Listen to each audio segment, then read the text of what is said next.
Section 1. The Dust of Surrender, May 12, 1943.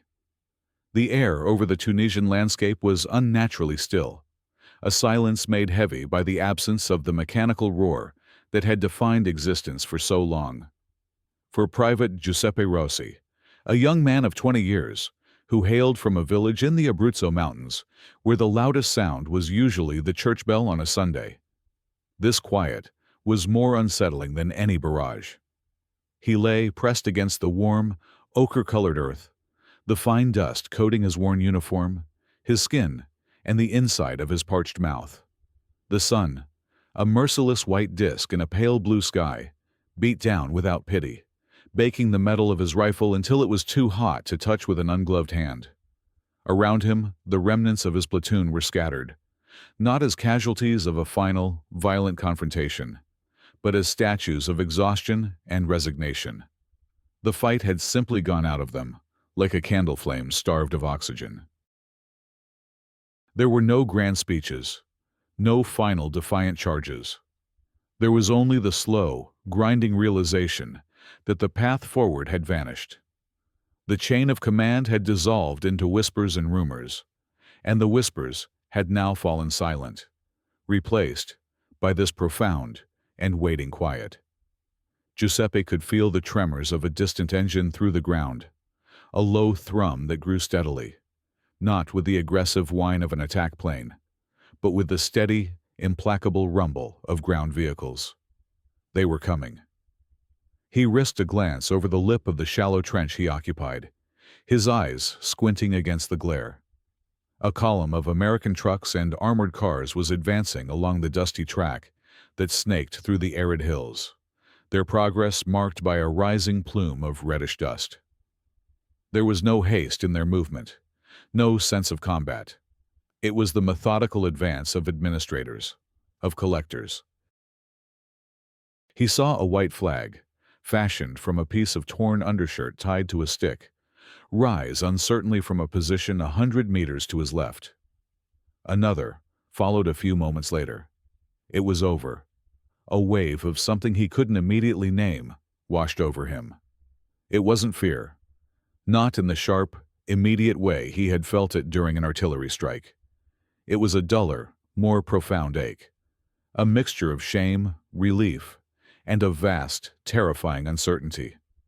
He had been a soldier in the Regio Esercito for 2 years, and in that time, his world had been defined by a clear, if brutal, set of rules. You followed orders. You respected the hierarchy. You understood that punishment for insubordination was swift and severe. Discipline was the iron spine of the army, a rigid structure that held everything together. Now, that spine had been broken. He, and thousands of men like him, were about to be handed over to an enemy they knew only through propaganda and rumor. They were the men from a new world, a place of impossible wealth and strange customs. His sergeant, a grizzled veteran of the First World War, had told them stories of how prisoners were treated, tales passed down from other conflicts, other surrenders. The stories were grim, focusing on hardship, forced labor, and the casual cruelty of captors who saw their prisoners as less than human. Giuseppe thought of his home, of the scent of pine needles in the mountain air, and the taste of his mother's pasta. He thought of the small wooden nativity figures his grandfather, a carpenter, had taught him to carve. He clutched the small, smooth wooden bird in his pocket, a piece he had been working on during long, quiet nights. It felt like the last piece of himself that was still his own. The American vehicles came to a halt. Doors opened and men disembarked, their movements calm and efficient.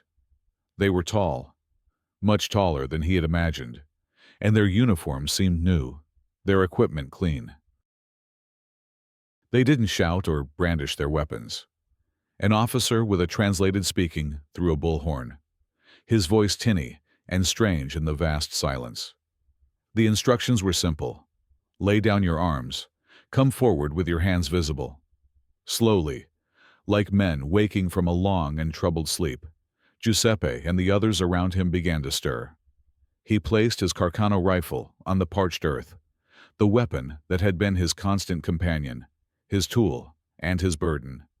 He stood up, his joints protesting, and raised his hands. He joined a straggling line of his countrymen, a river of dusty, green-gray uniforms flowing towards the American position. He kept his eyes down, studying the scuffed toes of his boots, avoiding the gaze of his captors.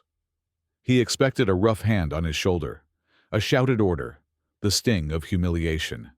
Instead, the process was strangely impersonal, almost bureaucratic. They were searched for weapons, their details noted in ledgers by clerks, who seemed more bored than hostile. They were given water from a canister, and the cool liquid was a shock to his system, a simple act of humanity that felt utterly out of place. He watched as his own officers, men who had held the power of life and discipline over him, were segregated, their faces masks of strained dignity. For the enlisted men like Giuseppe, there was a different kind of processing. They were herded towards the waiting trucks, the sheer number of vehicles a testament to a logistical power he could barely comprehend. As he climbed into the back of a truck, the canvas flap drawn down, plunging the interior into a dim, hot twilight. He sat on a hard wooden bench, shoulder to shoulder with strangers who shared his fate. The truck lurched into motion, and through a small gap in the canvas, he caught a final glimpse of the Tunisian landscape, the place where his life as a soldier had ended. He was now something else, a prisoner of war, a number in a ledger, a piece of human material to be transported and stored. The future was a complete and utter blank. The rumors and fears of the sergeant swirled in his mind. What kind of men were these Americans? What awaited them across the ocean, in that vast, unknown continent? He expected nothing but hardship, a new kind of war fought not with weapons, but with deprivation and forced labor, a struggle to simply retain a shred of his own identity in the face of absolute power.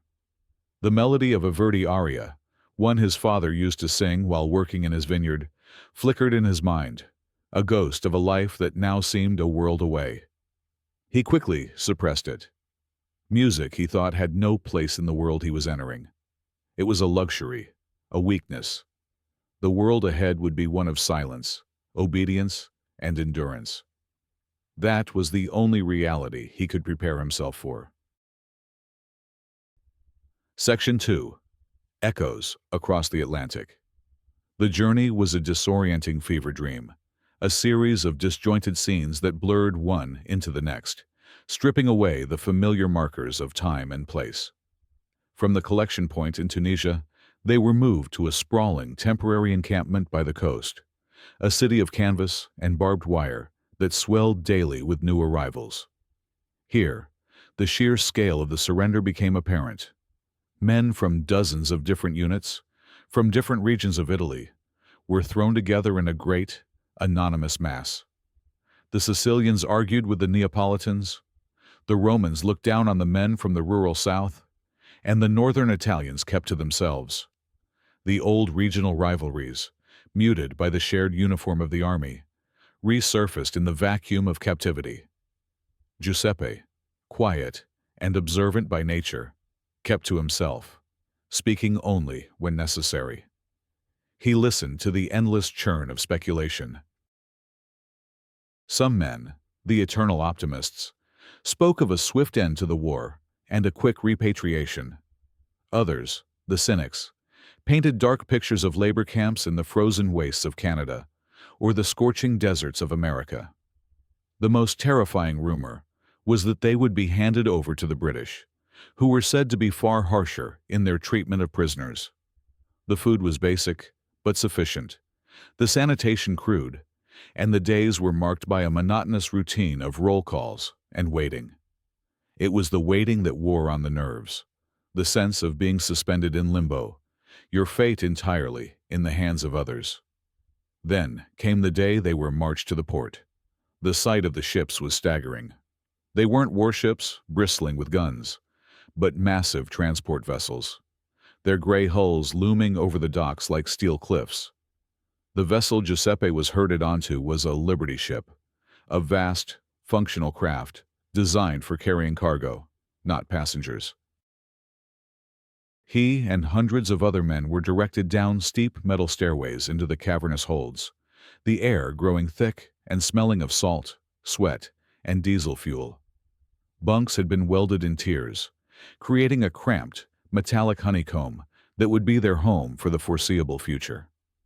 The ship's engines rumbled to life, a deep vibration that resonated through the steel deck and up through the soles of his boots. As the vessel pulled away from the coast of Africa, a collective sigh seemed to pass through the men in the hold.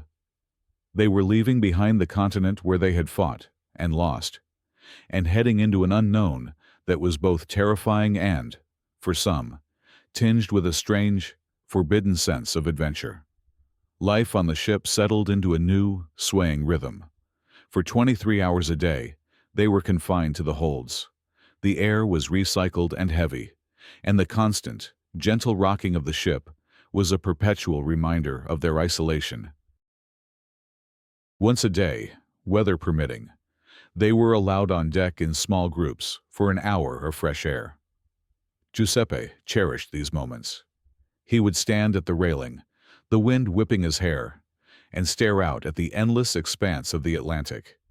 The ocean was a vast, indifferent blue, a desert of water that stretched to every horizon. He saw pods of dolphins arcing through the waves and watched the seabirds follow the ship's wake. It was beautiful and terrifying, a physical representation of the immense distance that now separated him from everything he had ever known. He tried not to think of home, but memories came unbidden in the long, dark hours in his bunk. He remembered the feel of the soil in his family's small garden, the sound of his sister's laughter, the taste of fresh-baked bread from the communal village oven. These memories were a source of comfort, but also a source of exquisite pain. He saw other men struggle in different ways. Some became withdrawn and silent, staring at the steel bulkheads for hours on end. Others became agitated, their voices loud, their arguments frequent and explosive over trivial matters, like a game of cards or a position in the food line. The American guards on the ship were a constant presence, but they remained distant. They were professional, efficient, and largely impassive. They enforced the rules without overt cruelty, but also without any sign of fraternization. They were simply part of the machinery of transport, ensuring the human cargo reached its destination. This detachment was, in its own way, unnerving. It reinforced the feeling that they were not seen as men, but as objects. Giuseppe spent much of his time carving. He had managed to keep his small penknife and a few scraps of wood he had found. He would sit on his bunk, the ship rocking gently beneath him, and slowly work the wood, the familiar motions of the blade, a calming ritual. He carved another bird, then a small donkey, like the one his family owned. The other prisoners would sometimes gather to watch, their faces a mixture of curiosity and nostalgia. His small creations were a link to a world of farms and villages, a world that was not defined by steel and salt water. It was during one of these carving sessions that he first heard the music. It wasn't loud, just a low, mournful humming from a few bunks away. It was an old folk song from Sicily, a lament of a fisherman lost at sea. A few other men picked up the tune, their voices soft and tentative at first, then growing a little stronger, blending into a fragile harmony. For a few minutes, the oppressive atmosphere in the hold lifted. The sound was achingly sad, but it was also beautiful. It was a shared expression of their collective loss and homesickness. A guard appeared at the hatchway, his face stern. The singing immediately died away, the men falling silent, expecting a reprimand. The guard simply looked at them for a long moment, his expression unreadable, then turned and walked away. The incident was small, but it stuck with Giuseppe. The brief flowering of song and its quick death under the gaze of a guard seemed to symbolize their situation perfectly. They carried their culture, their memories, and their humanity inside them, but they were afraid to show it, convinced that any such expression would be seen as a breach of discipline and be punished. As the days turned into weeks, the routine became hypnotic. The rumble of the engines, the clang of the meal bell, the hour of wind and sky on deck. Then, one morning, a new excitement rippled through the hold. A rumor spread that land had been sighted. The next time Giuseppe's group was allowed on deck, the rumor was confirmed. In the misty distance, a faint, dark line was visible on the horizon. America. As the ship drew closer over the next day, the coastline resolved into a stunning, almost unbelievable panorama. They sailed into a great harbor, past a colossal statue of a woman holding a torch. The scale of the city that rose behind it was beyond anything Giuseppe could have imagined. Towers of steel and glass pierced the clouds, a man-made mountain range of impossible proportions. Ferries and tugboats swarmed the harbor like water beetles. The sheer energy and power of the place was palpable, even from the deck of the ship. He stood with his fellow prisoners, a crowd of silent, wide-eyed men in faded uniforms, staring at the spectacle. This was the country of their enemy, a nation that could produce such wonders and still send millions of men and countless tons of material across an ocean to fight a war. It was humbling and deeply intimidating. The whispers among the men started again. What kind of life awaited them in a country this powerful? Surely, a nation capable of building such a city would also be capable of building the most efficient and grueling labor camps. The brief sense of wonder was quickly replaced by a renewed sense of dread. As the ship was guided towards a pier, Giuseppe clutched the small wooden bird in his pocket. He had crossed the ocean. He had arrived in the New World. But his journey into captivity was only just beginning. The discipline he expected, the harsh reality of being a prisoner, was about to start in earnest. Section 3. A New Horizon, a New Cage. The disembarkation was as organized and impersonal as every other part of their journey. They were marched down the gangplank in single file, their boots clattering on the wooden pier. The air of New York City was a strange cocktail of salt, smoke, and the unfamiliar scent of different foods. The noise was a constant, overwhelming roar. The blare of horns, the distant wail of sirens, the rumble of unseen trains. For men accustomed to the relative quiet of rural Italy or the stark sounds of the battlefield, it was a sensory assault. Giuseppe kept his head down, trying to take it all in without appearing awestruck or defiant. He saw civilians on the streets beyond the secured port area, men in suits and hats, women in colorful dresses. They occasionally glanced towards the column of prisoners, their expressions a mixture of curiosity, pity, and sometimes open hostility. It was a jarring reminder that they were not just captives, but the enemy, a visible symbol of a distant conflict brought to these shores. They were not held in the city for long. Under the watchful eyes of military police, they were loaded onto a train waiting at a siding. The train itself was another marvel. Unlike the Spartan, wooden-benched troop carriers he was used to, these carriages had padded seats and large, clean windows. It felt strangely civilized, a comfort that only served to increase his sense of unease. Luxury, he thought, could be a weapon too, a way of softening you up, of making you forget your place. As the train pulled out of the city, the urban landscape of brick and steel slowly gave way to suburbs, then to rolling countryside. For the next 3 days, the train moved westward, a rolling prison carrying them deeper into the heart of the continent. Giuseppe spent hours staring out the window, mesmerized by the vastness of the land. He saw sprawling farms with immense red barns, towns that looked neat and prosperous, and endless plains that stretched to the horizon under a sky that seemed bigger and bluer than the one he had known. The sheer emptiness of it was as intimidating as the density of the city had been. Italy was a country of ancient, tightly packed villages and cities, where every square meter of land felt known and inhabited. This was something else entirely, a land of immense scale and seemingly limitless resources. The guards on the train were different from the ship's crew. They were older men, reservists perhaps, with weathered faces and a more relaxed, almost weary demeanor.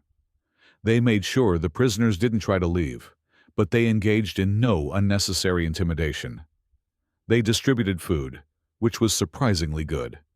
Sandwiches with thick slices of meat, fruit, and coffee that was weak but hot. One afternoon, a guard passed through the carriage and noticed Giuseppe carving a piece of wood. The guard, a portly man with a kind face, stopped and watched for a moment. Giuseppe froze, expecting the man to confiscate his knife. Instead, the guard pointed at the small, half-finished figure of a sheep. "That's good," he said in heavily accented but understandable Italian. "You have a skill." Giuseppe mumbled a thank you, his eyes downcast. The guard nodded and continued on his way. The small, simple compliment was like a crack of light in a dark room. It was the first time one of his captors had acknowledged him as an individual, as something more than just a prisoner with a serial number. The other Italians in the carriage had watched the exchange in silence. When the guard was gone, a man from Naples sitting across the aisle leaned forward. "Be careful," he whispered. "They want to know your skills, so they can decide what kind of work to put you to. The artists will paint buildings, the carpenters will build barracks. It is all about labor." Giuseppe nodded, the cold knot of anxiety returning to his stomach. The man was right. It was foolish to think a simple compliment meant anything more. It was all part of the system, a way of assessing the assets they had just acquired. Finally, the train slowed and came to a halt in what seemed like the middle of nowhere. The landscape was flat, stretching for miles in every direction, the horizon broken only by a line of low hills in the far distance. When they were ordered off the train, they saw it. Camp Hereford, in Texas. It was a vast, sprawling complex, laid out with geometric precision. Rows upon rows of single-story wooden barracks were surrounded by a high fence, topped with coils of barbed wire. Guard towers stood at each corner, stark silhouettes against the immense sky. It was exactly as he had feared, a massive, purpose-built cage. The processing at the camp was swift and thorough. They were stripped of their old, worn uniforms and made to shower with strong-smelling soap. They were dusted with a delousing powder that made their skin itch.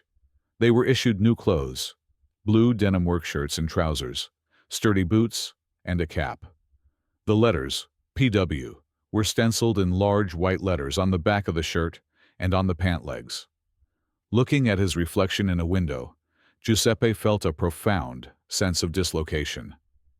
The man staring back was not him. The familiar green-gray wool of his Italian uniform had been a connection to his past, to his identity as a soldier of his country. This new attire was a uniform of captivity, a brand that marked him as property. He was assigned to a barrack, a long, open room with 20 cots lined up on either side. The room was clean, the floors swept, and each cot had a neatly folded blanket and a thin mattress. It was Spartan, but it was not squalid. The commander of the camp, an American colonel, addressed the new arrivals in the central square. He stood on a wooden platform, a tall, imposing figure with gray hair and a stern expression. A translator stood beside him, shouting his words in Italian. "You are prisoners of war," the colonel began, his voice firm and clear. "You are soldiers of the Italian army who have surrendered. According to the Articles of the Geneva Convention, you will be treated humanely. You will be given adequate food, shelter, and medical care. In return, we expect you to obey the rules of this camp without question. You will work. You will follow the orders of the guards. Any attempt to escape, any act of insubordination, will be met with severe consequences." The speech was what they had expected. The tone was strict, the message uncompromising. This was to be their life now: rules, work, and obedience under the threat of punishment. As they were dismissed to their barracks, Giuseppe felt a sense of grim resignation settle over him. The journey was over. The uncertainty was gone. He was in a cage, and the rules of the cage had been made clear. The Americans, for all their wealth and their vast country, were no different from any other victor. They would use their prisoners for labor, keep them under tight control, and enforce their will through the ever-present threat of force. He lay on his cot that first night, listening to the unfamiliar sounds of the camp. The distant hum of a generator, the call of a strange night bird, the measured footsteps of a guard walking past the barrack. The freedom he had been promised in propaganda felt like a distant, mocking echo. He thought again of the sergeant's warnings. The true test of his endurance was about to begin. The fight was no longer for a piece of land, but for the preservation of his own spirit in a place designed to crush it. Section 4. The weight of barbed wire. The days at Camp Hereford quickly fell into a rigid, unvarying rhythm, a metronomic beat that governed every aspect of their existence. The wake-up call was a shrill bugle blast before dawn, a sound that sliced through the thin Texas air and signaled the start of another identical day. Roll call in the pre-dawn chill, the sergeants marching down the lines, counting heads. Then breakfast in the cavernous mess hall, a noisy, clattering affair where hundreds of men ate in disciplined silence. The food was a constant source of surprise and discussion. It was simple, but there was always enough. White bread, something most of them hadn't seen in years, was plentiful. There was coffee, eggs, and often meat. Compared to the meager rations they had subsisted on in North Africa, it was a feast. Yet, this abundance was itself a form of psychological pressure. It was a constant, tangible reminder of the logistical and industrial might of the nation that held them captive. It spoke of a power they had never truly comprehended. After breakfast, the work details were assigned. As the Neapolitan prisoner on the train had predicted, their skills were put to use. Men with farming experience were sent to work on local farms, their labor contracted out by the government to help with the wartime manpower shortage. Others worked within the camp itself, on construction projects, in the kitchens, or in the laundry. Giuseppe, who had listed his pre-war occupation as a farmhand and woodworker, was assigned to a detail that repaired fences and maintained the camp's wooden structures. The work was hard and monotonous, performed under the watchful eyes of armed guards. The Texas sun was relentless, and by midday, the heat was suffocating. Giuseppe would hammer nails and saw wood, his mind drifting back to the cool shade of the olive groves at home. He worked alongside men he barely knew, their conversations limited to brief, functional exchanges. A deep sense of lethargy, a spiritual exhaustion, had settled over the camp. The men did what they were told, but there was no enthusiasm, no spark. They moved like automatons, their faces blank, their eyes distant. They were compliant, but they were not engaged.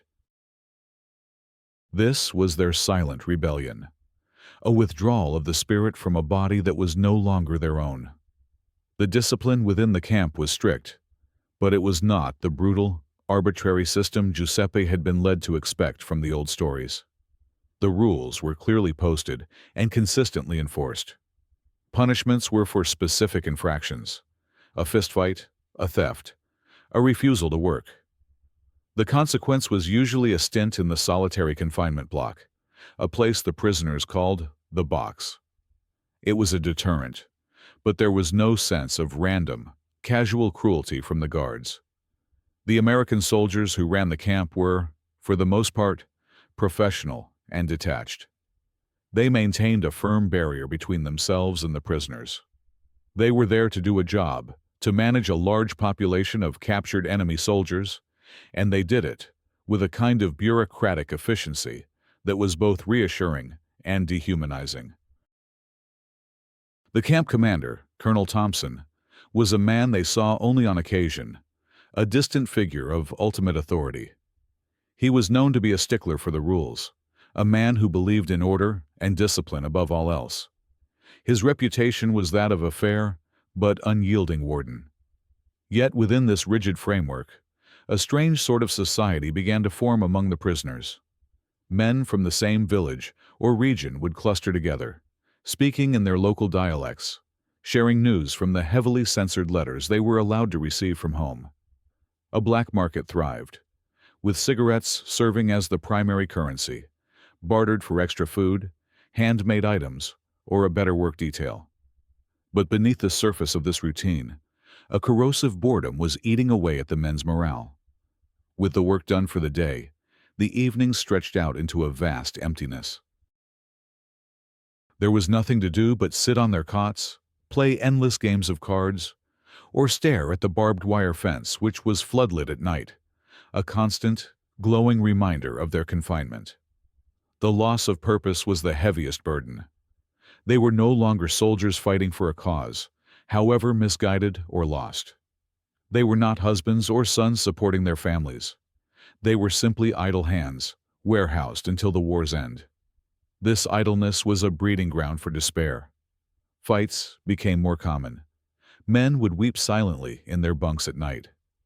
The camp infirmary saw a rise in men reporting vague, psychosomatic ailments, headaches, stomach pains, a deep and unshakable fatigue.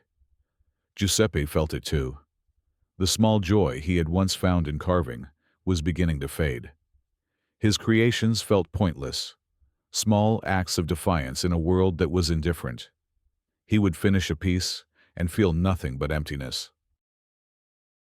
What was the point of creating a beautiful wooden bird when it could never fly beyond the fence? He spoke one evening with an older prisoner, a man named Marco, who had been a school teacher in Florence before the war. Marco was a thoughtful, educated man who spent his evenings trying to teach a few of the illiterate prisoners how to read and write. "This is the real battle, you know," Marco said, his voice low as they sat on the steps of their barrack, watching the sun set behind the guard tower. "It is not against the Americans. It is against the wire. Not the wire on the fence, but the wire that they are trying to build inside our heads. The wire of hopelessness." Giuseppe nodded, understanding completely. "What do we do?" he asked. "We do what we can," Marco replied, a sad smile on his face. "We must find a way to remember who we were. A farmer, a teacher, a musician. Anything other than just PW on a shirt. If we lose that, we have lost everything." Marco's words stayed with Giuseppe.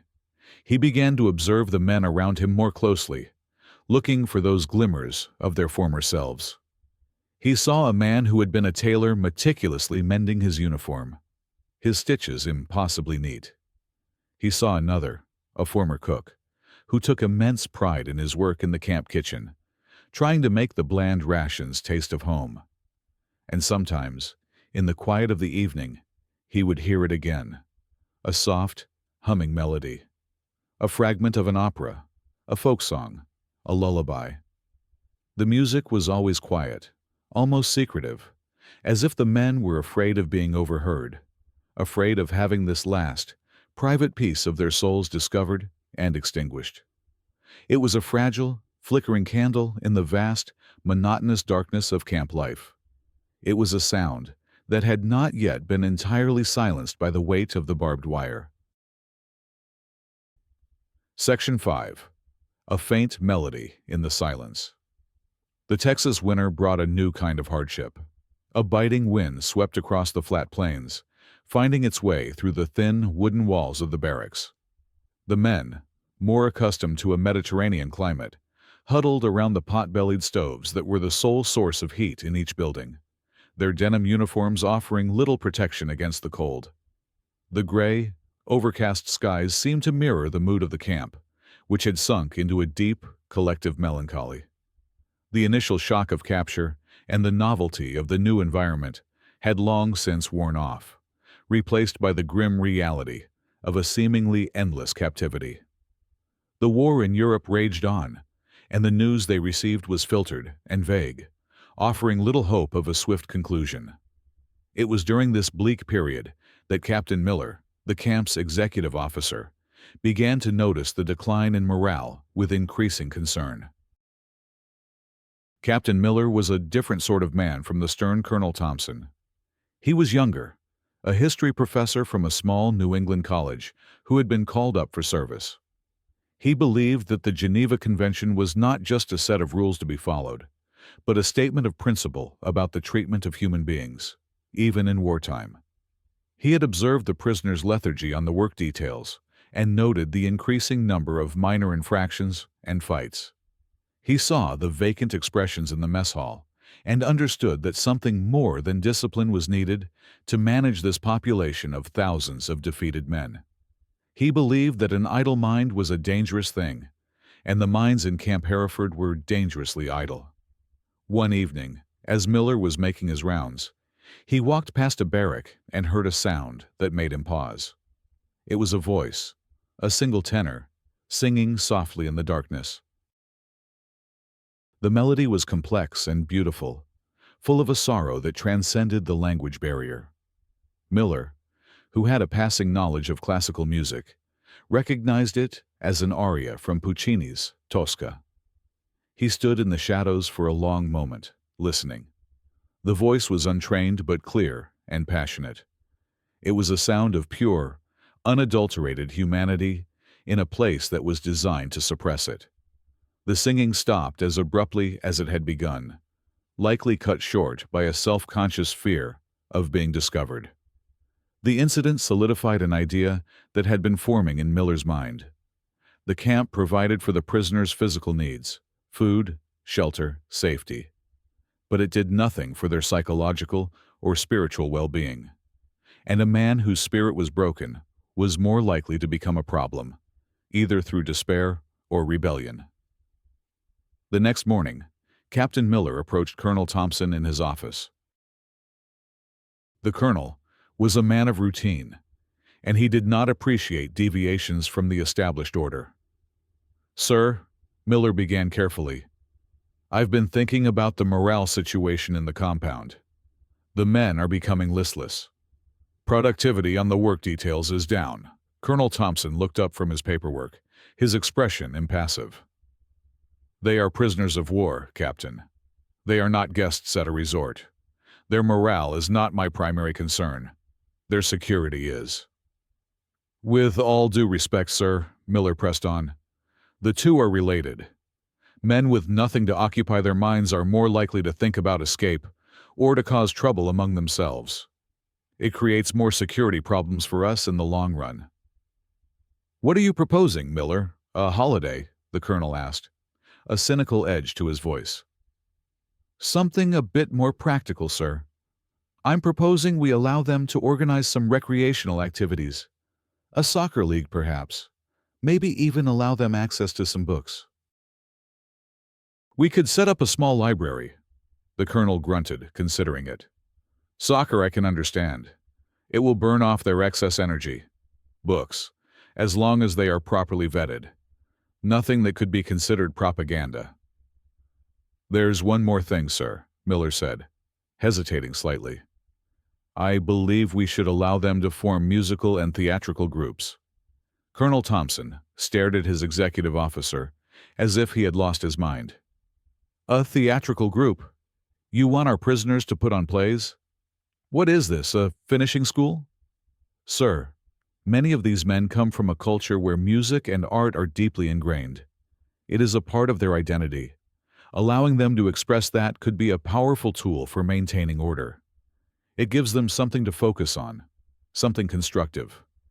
It reminds them that they are more than just laborers." The colonel was silent for a long time, tapping a pen on his desk. The idea was unorthodox, to say the least. It went against the traditional military mindset of how a prisoner of war camp should be run. But Miller's argument about security and order had a certain pragmatic appeal. A busy prisoner was a compliant prisoner. "You would be responsible for this, Captain," the colonel said finally, his tone making it clear that he was giving Miller enough rope to hang himself with. "Any problems, any hint of subversion, and the program is shut down immediately. Is that understood?" "Perfectly, sir," Miller replied, a surge of relief washing over him.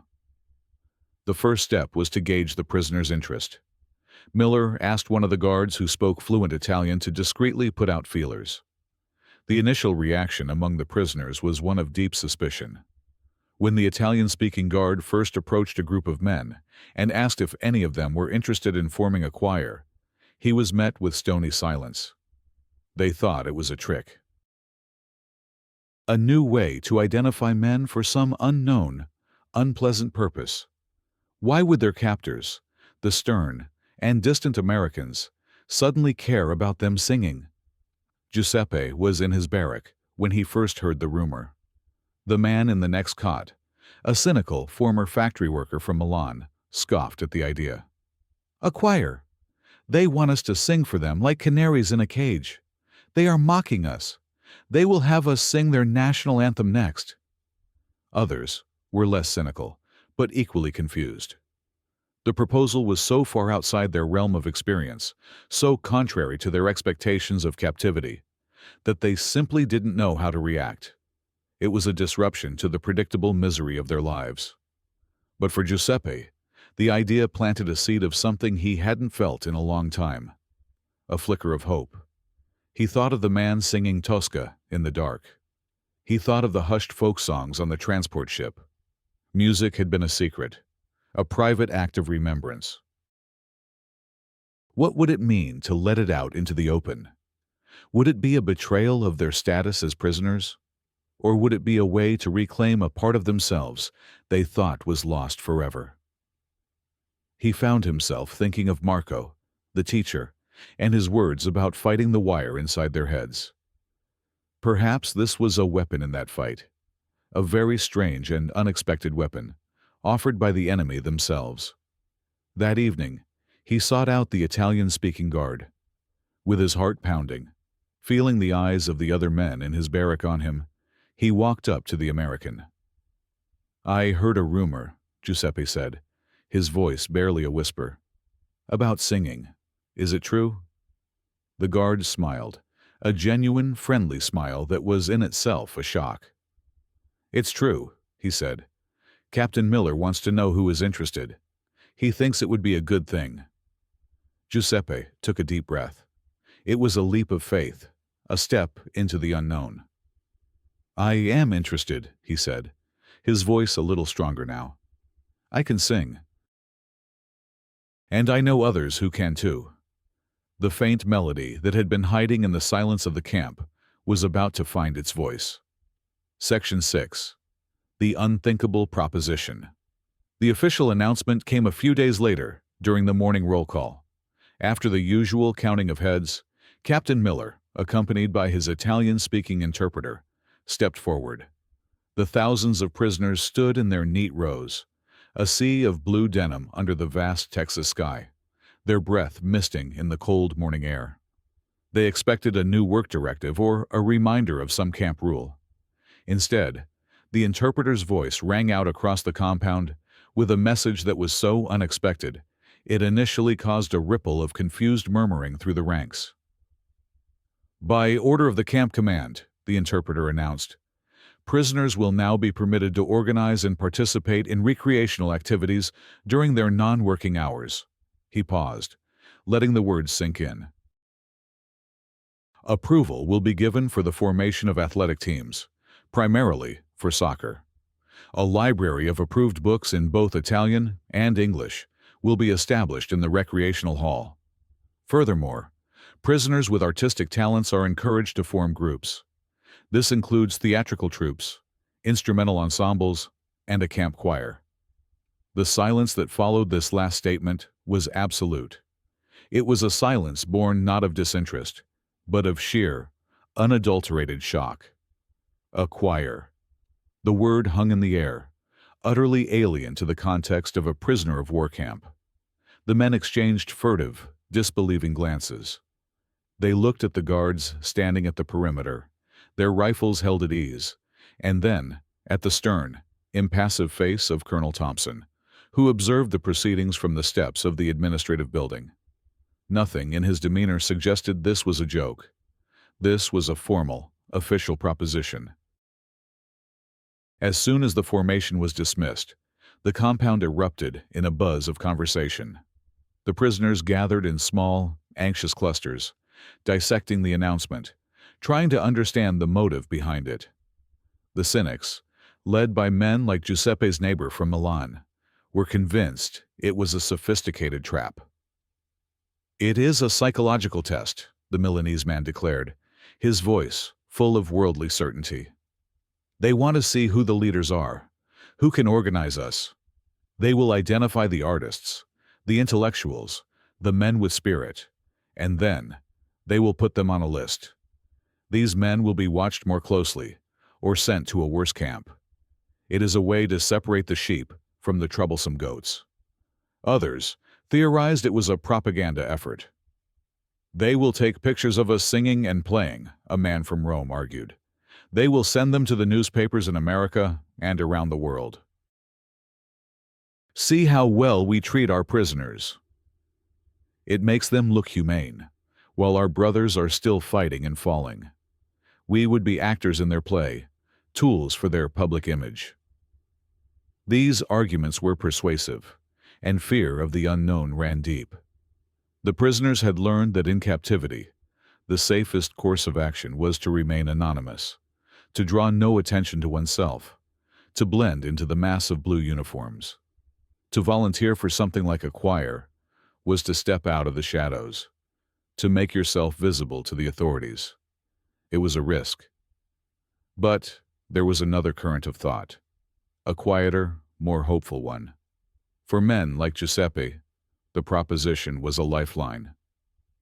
He sought out Marco, the former teacher, who was standing alone, a thoughtful expression on his face. "What do you think, Marco?" Giuseppe asked. "Is it a trick?" Marco looked at the younger man, his eyes crinkling at the corners. "Everything can be a trick, Giuseppe, and everything can be an opportunity.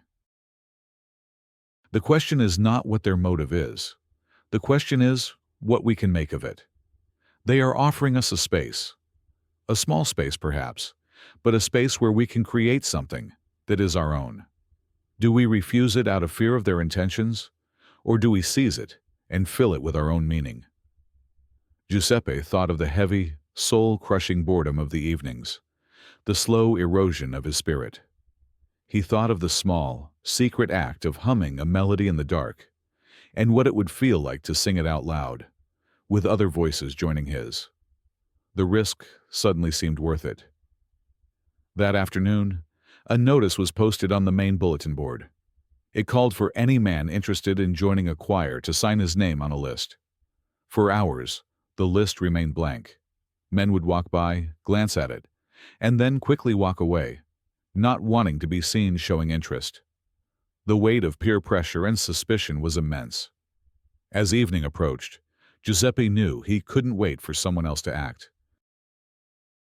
He took a deep breath, walked directly to the board, and in front of everyone, uncapped the pen that hung by a string and wrote his name in clear, firm letters.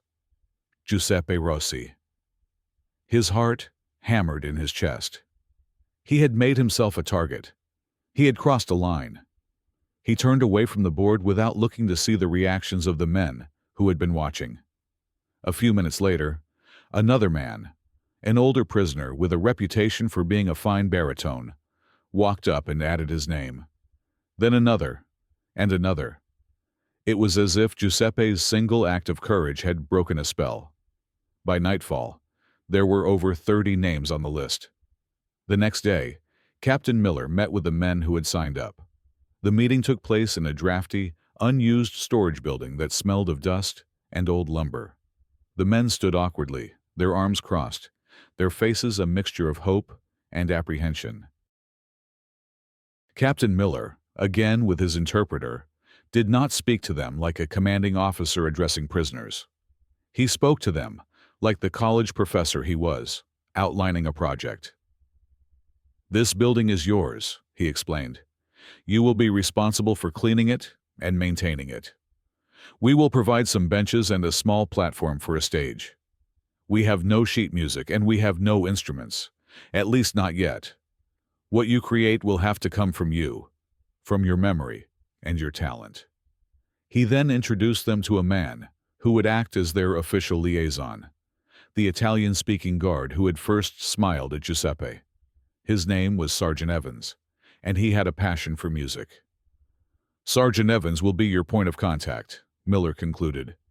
"He will help you get what you need within reason. The success or failure of this project is in your hands. Do not make me regret this decision." With that, he left them. The prisoners stood in silence, looking at each other, then at the empty, dusty space around them. It wasn't much, but it was theirs.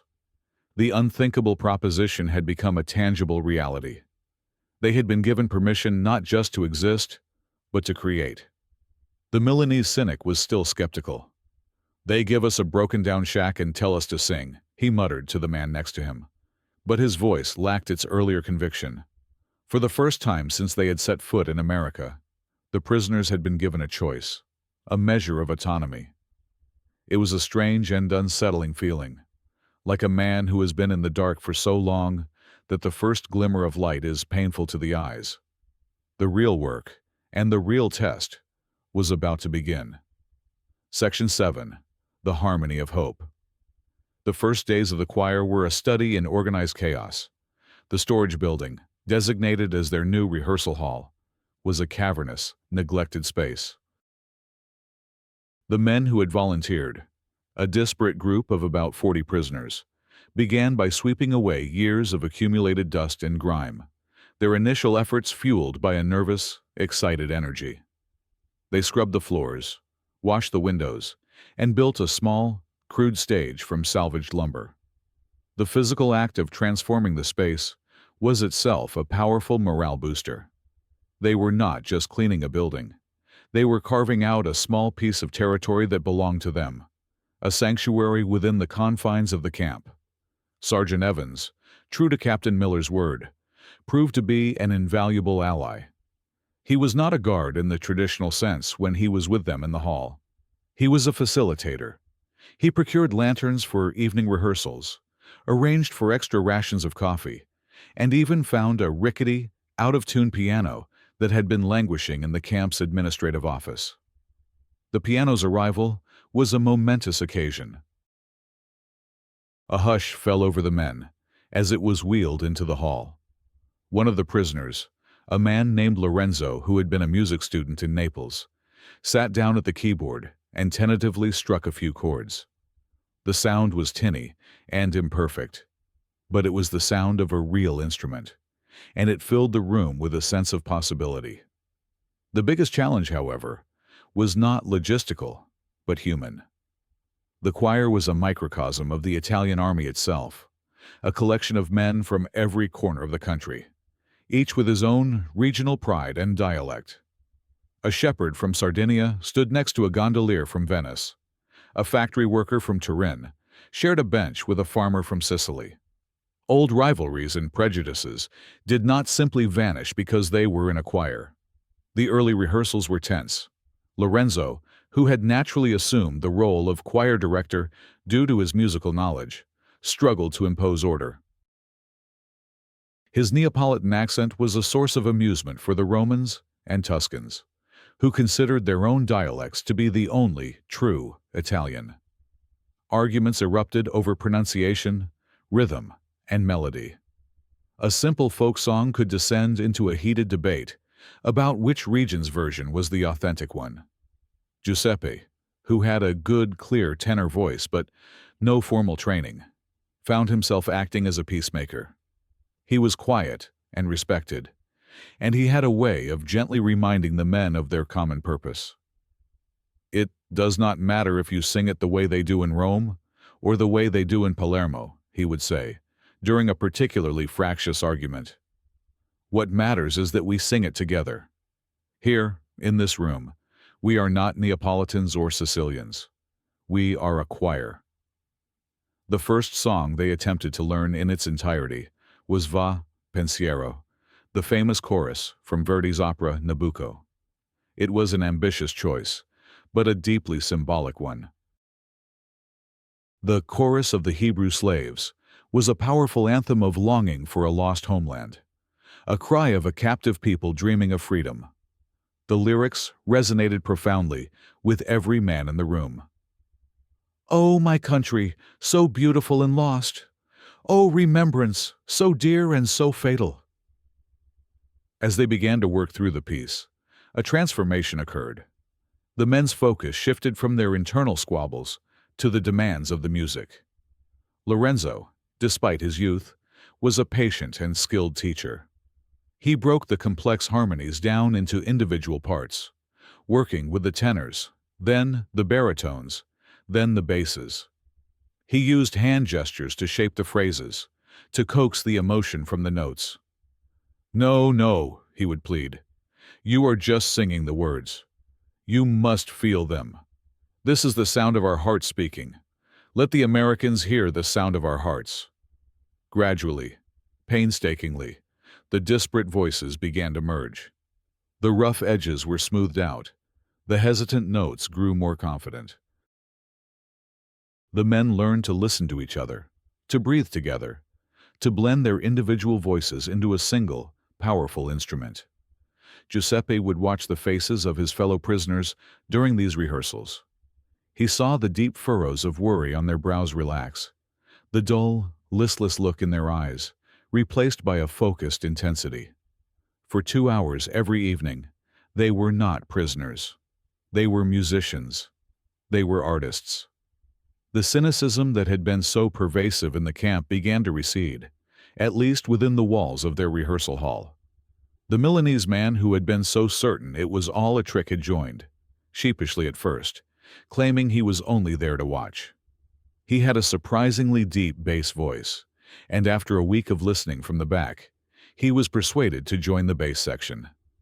He never admitted he had been wrong, but the way he sang, his eyes closed in concentration, was an admission in itself. The music became an escape, a form of therapy.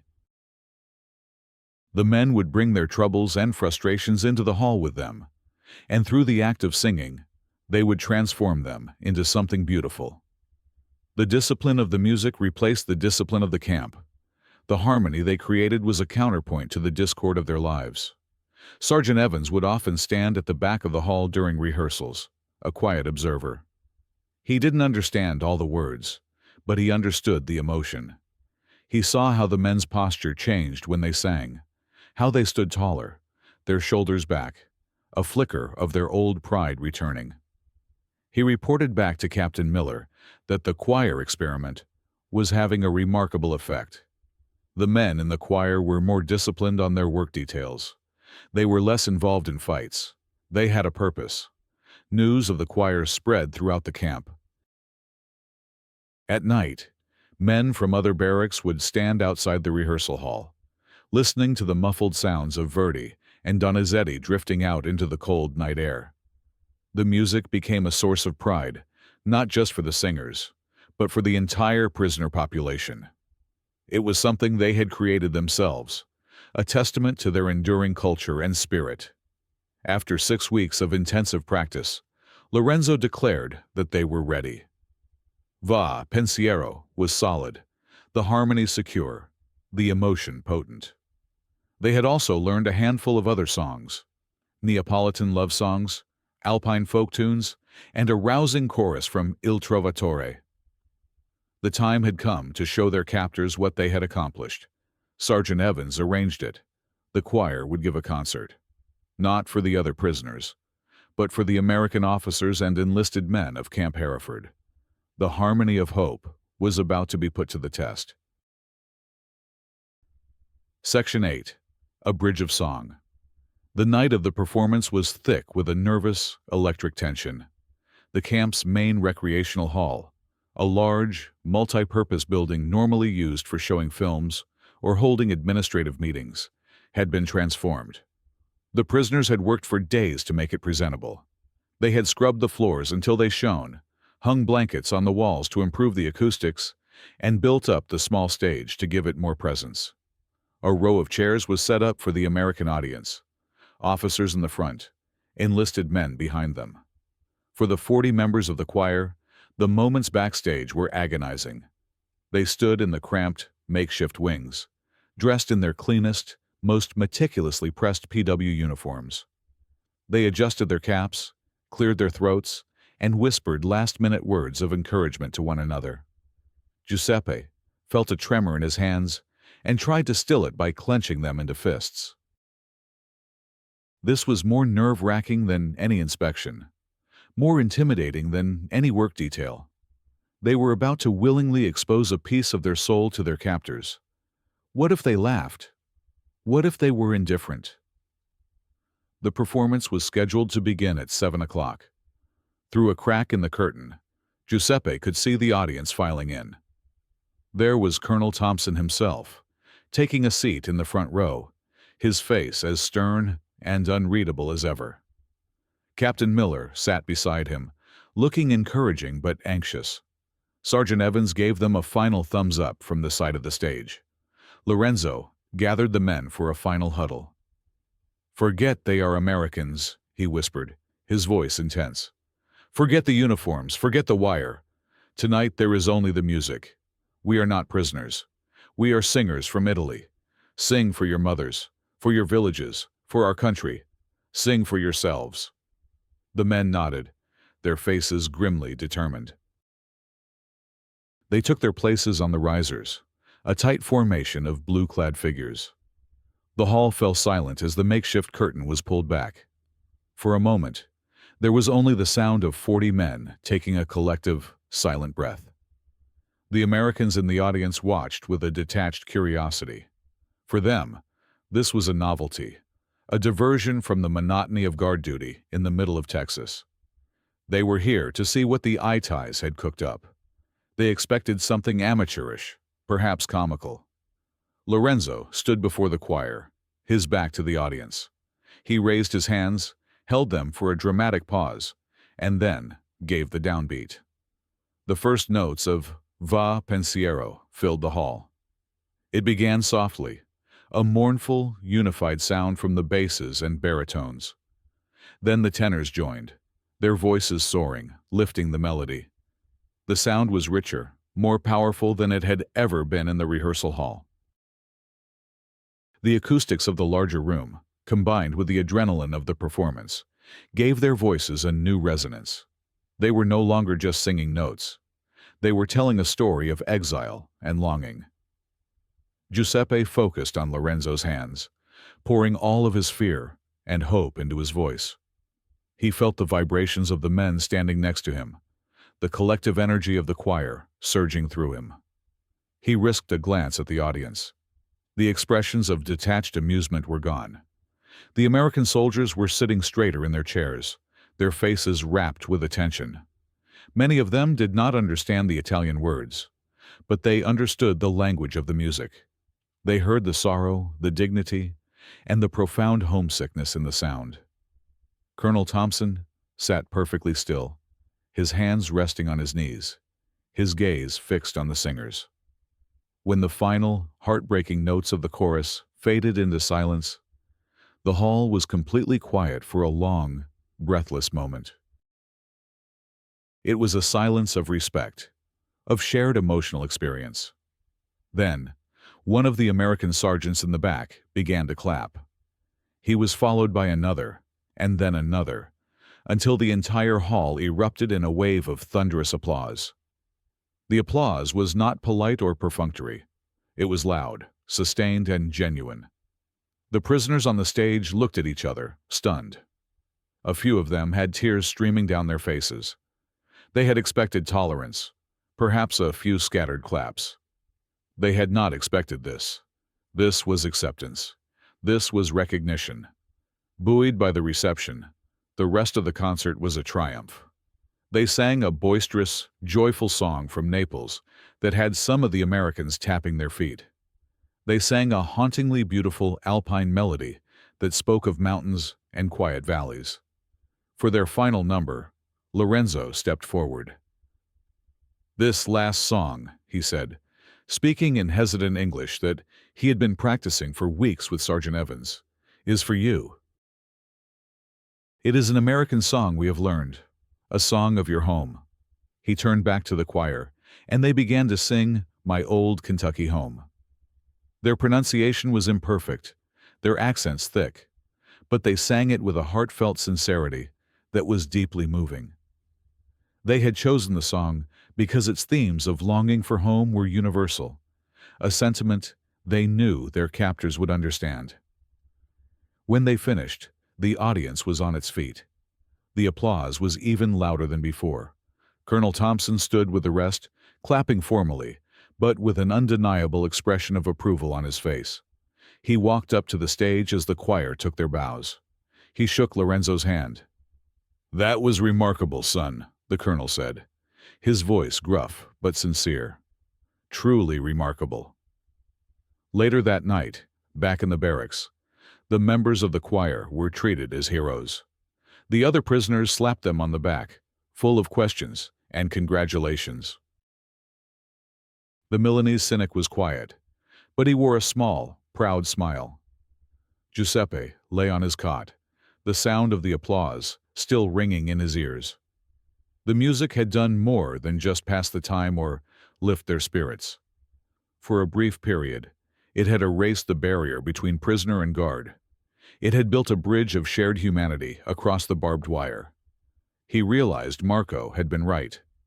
They had taken the space the Americans had given them and filled it with a meaning of their own. The concert had not been an act of collaboration or a propaganda stunt. It had been an act of assertion, a declaration that even in captivity, their culture, their dignity, and their voices could not be silenced. It was a victory not over their captors, but over the despair that threatened to consume them all. Section 9. The Flowering of a Barren Field. The success of the choir's first concert acted like a catalyst, fundamentally altering the social and psychological landscape of Camp Hereford. It was as if a key had been turned, unlocking a reservoir of hidden talent and creative energy that had been dormant beneath the surface of prison life.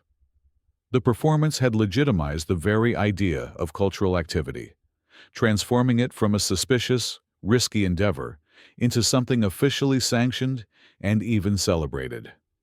Captain Miller, his experiment, now a resounding success, was given more leeway by a quietly impressed Colonel Thompson.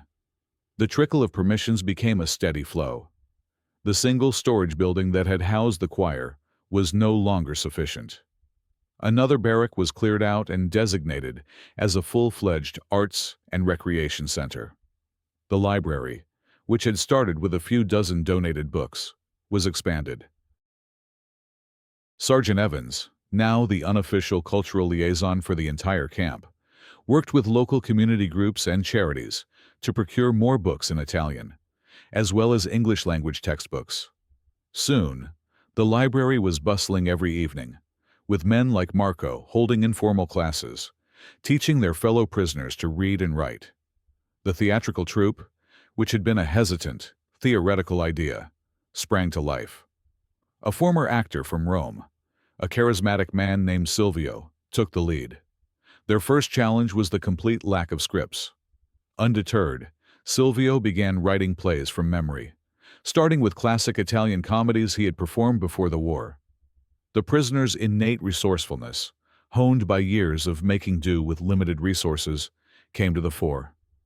The sets were built from scrap wood and painted with pigments made from crushed berries and clay.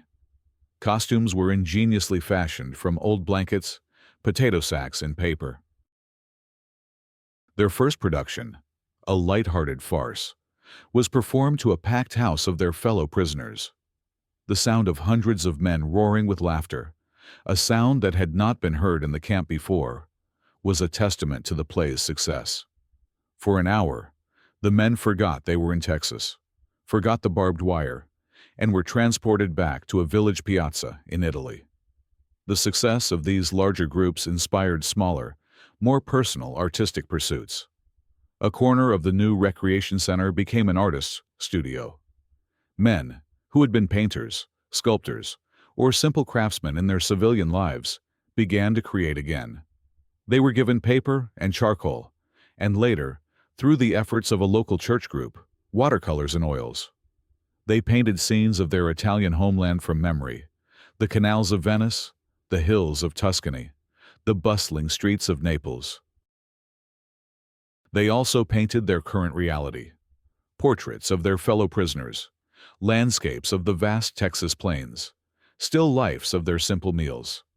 The art became a visual diary of their captivity, a way of processing and documenting their experience. Giuseppe, inspired by the flourishing of creativity around him, returned to his carving with a renewed sense of purpose. He was no longer just whittling to pass the time.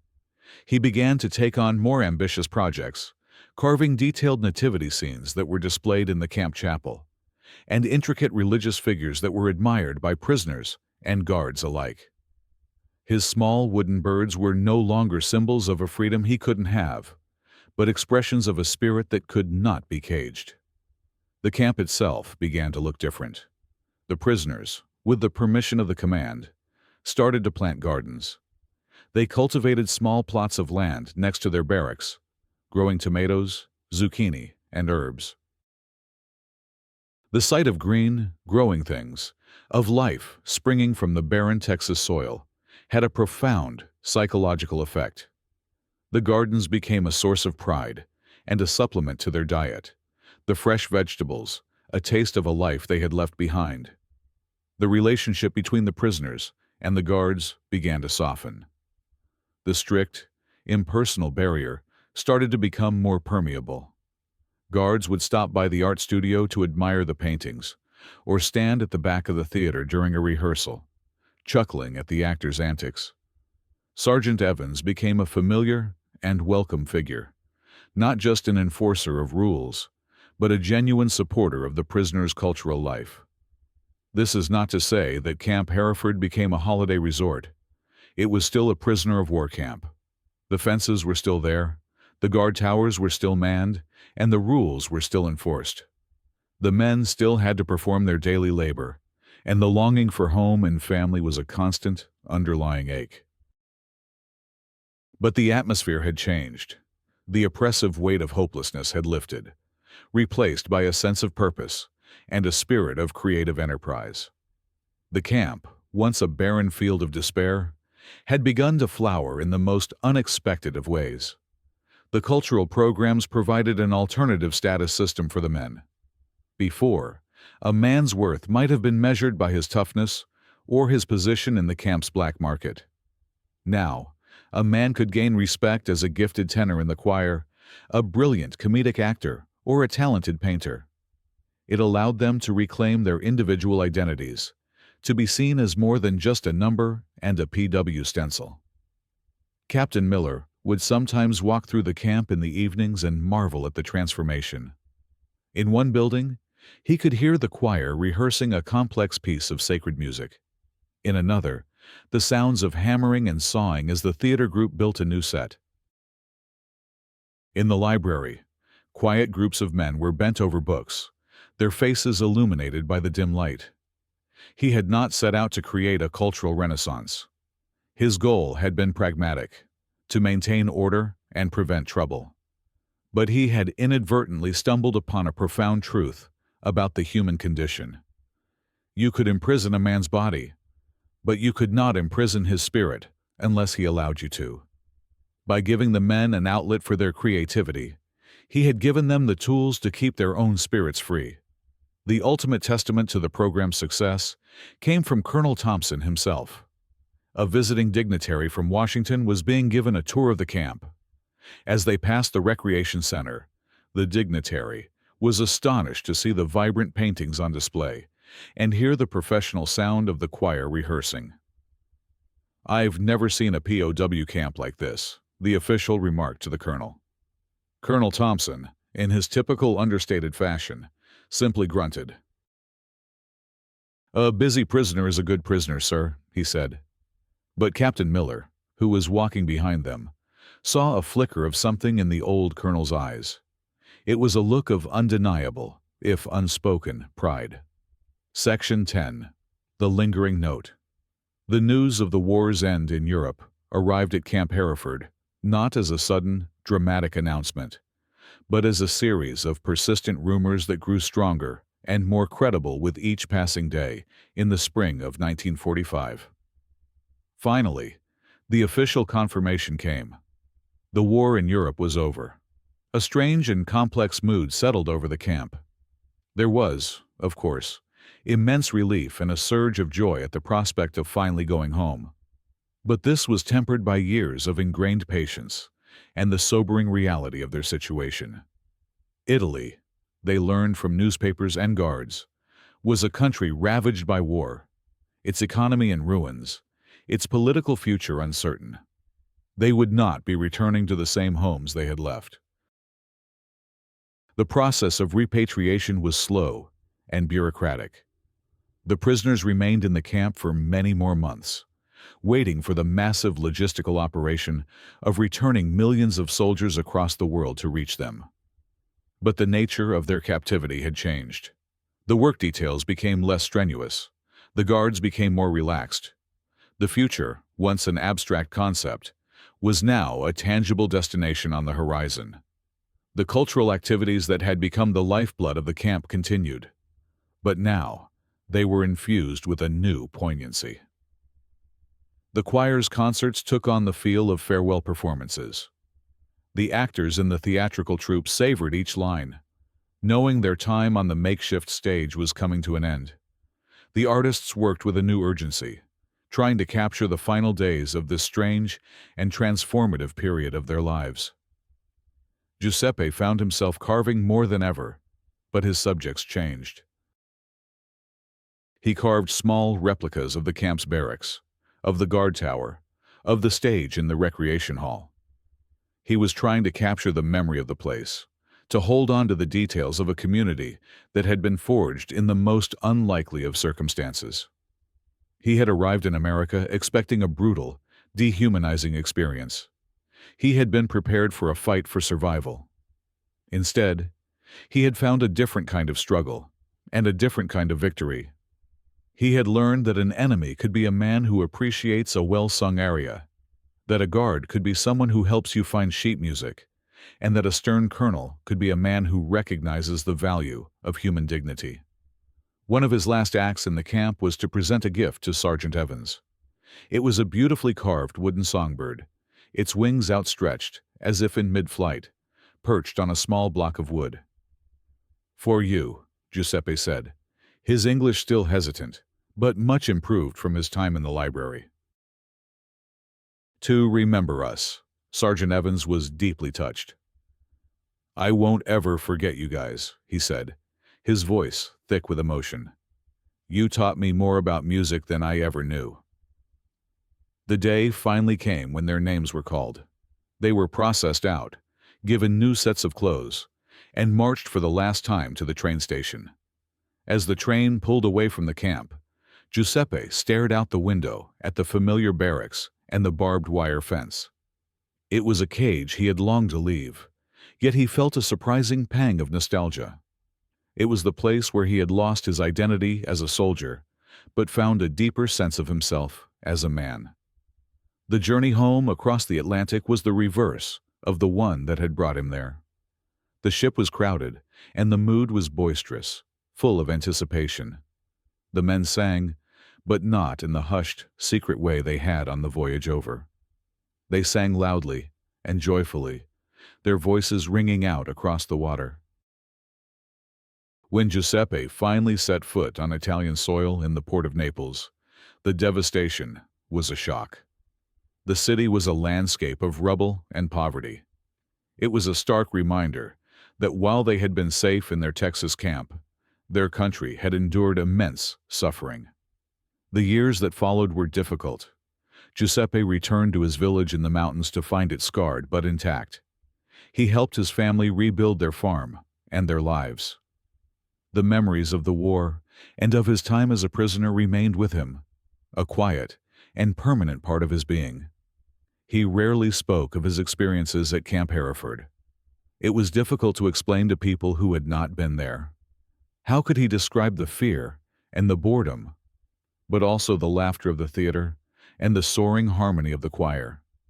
How could he explain the unexpected kindness of his captors? It was a paradox that only those who had lived it could understand.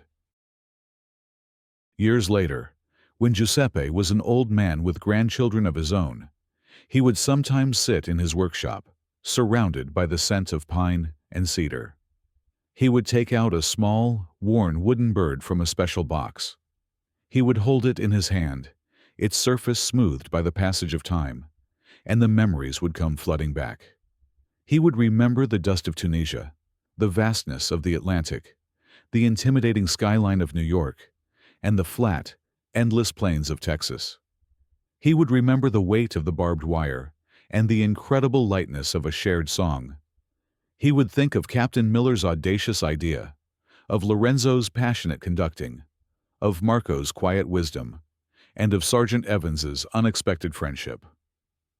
The choir of Camp Hereford was a small, almost forgotten footnote in the epic history of the Second World War. But for the men who were there, it was everything. It was proof that even in the midst of conflict, in a place designed for confinement and control, the human need to create, to connect, and to find beauty could not be extinguished. It was a lingering note of harmony in a world that had been deafened by the noise of war, a quiet testament to the enduring power of a simple song.